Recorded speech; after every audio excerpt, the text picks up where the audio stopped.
Hello বন্ধুরা, আজকে দুপুরে দেখো আমাদের কি রান্না হচ্ছে। এদিকে বাইরে খুব বৃষ্টি আর ঠান্ডার ভাবটাও খুব বেশি, তাই একদম স্পাইসি স্পাইসি চিকেন ফ্রাই হচ্ছে এদিকে।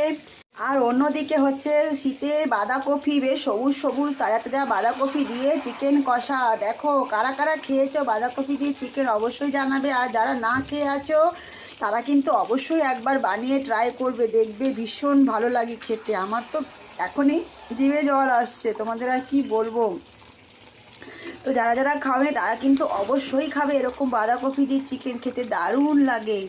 যতক্ষণ আমরা না খাবো না ব্যবহার করবো ততক্ষণ আমরা কি করে বুঝবো জিনিসটার স্বাদ কি লাগে। তো এরকম শীতকালে এরকম খাবার তো ভীষণই টেস্টি। আর এদিকে দেখো চিকেনটা জল আসছে জিভে, ভীষণ স্পাইসি আর একবারে দেখো ফ্রাই ফ্রাই। এর মধ্যে দেবো বেশ একটু লেবুর রস, জমে উঠবে খাবারটা শীতের দুপুরের দারুণ খাবার। তো কারা কারা খাবে চলে আসো আমার বাড়িতে। ধন্যবাদ সবাইকে।